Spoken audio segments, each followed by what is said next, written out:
নমস্কার বন্ধুরা, কুকুই তো আন্নেসায় আপনাদের সবাইকে স্বাগত। আজ আমি তৈরি করব কিমা আলু মটরের একটা তরকারির রেসিপি। শীতের মিষ্টি মটরশুঁটির সাথে বড় বড় আলু সাথে চিকেন কিমা দিয়ে কিমা আলু মটরের এই তরকারিটা গরম গরম রুটি, পরোটা বা লুচি সব কিছুর সাথে খেতে খুব ভালো লাগে। তো চলুন দেখে নেওয়া যাক আজকের রেসিপি। শীতের স্পেশাল এই রেসিপিটা তৈরি করার জন্য এখানে আমি 500 গ্রাম মটরশুঁটির খোসা ছাড়িয়ে মটরশুঁটির দানাগুলো বের করে রেখেছি। নিয়েছি এখানে 250 গ্রাম বোনলেস চিকেন আর কয়েকটা আলু এভাবে 2 টুকরো করে কেটে নিয়েছি। আলুর মধ্যে পরিমাণ মতো নুন, হলুদ আর সামান্য একটু লঙ্কার গুঁড়ো দিয়ে দিলাম। আলুর মধ্যে মশলা মাখিয়ে নেব পরে, তার আগে এখানে চিকেনটাকে কিমা করে নিতে হবে। মিক্সার জারের মধ্যে দিয়ে মিক্সিতে কিছুক্ষণ ঘুরিয়ে নিলেই চিকেন কিমা তৈরি হয়ে যাবে। বোনলেস চিকেন ব্যবহার অবশ্যই করতে হবে, আপনারা চাইলে বাজার থেকেও চিকেন কিমাটা তৈরি করে আনতে পারেন। মিক্সিতে কিছুক্ষণ ঘুরিয়ে নিলেই খুব সহজে চিকেন কিমা তৈরি হয়ে যায়। দেখুন এখানে চিকেন কিমাটা বানিয়ে নিয়েছি। এবারে চলুন রান্নাটা শুরু করি। রান্নাটা তৈরি করার আগে আলুর মধ্যে যে মশলাগুলো দিয়েছিলাম সেগুলো ভালো করে মাখিয়ে নেব। মশলা মাখানোর পর আলুগুলোকে ভেজে নিতে হবে। এইভাবে বড় বড় আলু দিয়ে এই রেসিপিটা তৈরি করলে খেতে বেশি ভালো লাগে। কড়াইয়ে পরিমাণ মতো সরষের তেল গরম করলাম, তারপরে মশলা মাখানো আলুগুলো দিয়ে আলুগুলোকে একটু লাল লাল করে ভেজে নিতে হবে। আলু ভাজতে ভাজতে অনেকটা এখানে সেদ্ধ হয়ে যাবে। এভাবে নাড়াচাড়া করে আলুগুলোকে বেশ লাল করেই ভেজে নিয়েছি। তেল থেকে আলুগুলোকে তুলে নেওয়ার পর ওই কড়াইতে আরেকটু সরষের তেল দিলাম তেজপাতা, লং, এলাচ আর দারচিনি। এখানে আমি একটা বড় এলাচের অর্ধেকটা ব্যবহার করেছি। সাথে গোটা জিরে, একটা শুকনো লঙ্কা দিলাম। ফোড়নটাকে কয়েক সেকেন্ড মতো নাড়াচাড়া করে নিলাম। তারপর দিয়ে দিলাম কুচিয়ে রাখা পেঁয়াজ। 2টো পেঁয়াজ এখানে ব্যবহার করেছি আর পেঁয়াজটাকে ছোট ছোট টুকরো করে কেটে নিয়েছিলাম। পেঁয়াজটা দেওয়ার পর গরম তেলের মধ্যে নাড়াচাড়া করে ভেজে নেব। তারপর কেটে রাখা একটা বড় সাইজের টমেটো দিয়ে দিলাম। টমেটো আর পেঁয়াজ একসাথে নাড়াচাড়া করে ভেজে নিতে হবে। শুকনো লঙ্কাটাকে তুলে সরিয়ে রাখলাম। টমেটো যখন নরম হয়ে আসবে তখন এর মধ্যে দিয়ে দেবো 2 চামচ আদা রসুন বাটা।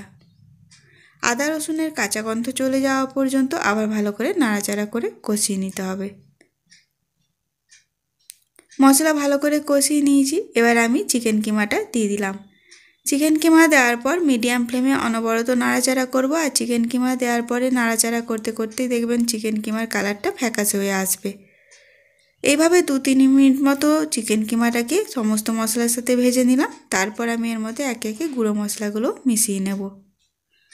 সবার প্রথমে দিয়ে দেবো পরিমাণ মতো নুন, হলুদ গুঁড়ো দিলাম পরিমাণ মতো, কাশ্মীরি লাল লঙ্কার গুঁড়ো 1/2 চামচ, জিরে গুঁড়ো এখানে 1.5 চামচ মতো ব্যবহার করেছি, আর দিয়ে দেবো ধনে গুঁড়ো 1 চামচ, সাথে অল্প একটু চিনিও লাগবে।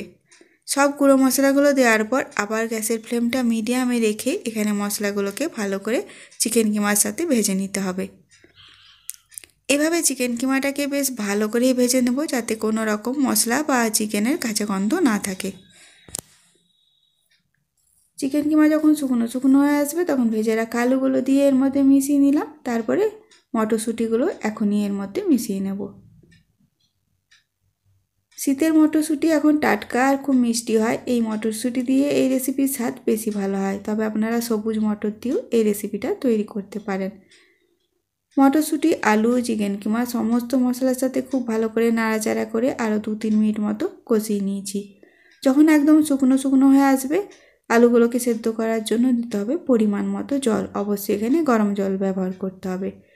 পরিমাণ মতো জল দিয়ে গ্যাসের ফ্লেমটা মিডিয়ামে রেখে ঢাকা দিয়ে আলুগুলোকে সেদ্ধ হতে দেব। আরও 4-5 মিনিট মতো ঢাকা দিয়ে এখানে আমি ভালো রকম সেদ্ধ করে নিয়েছি।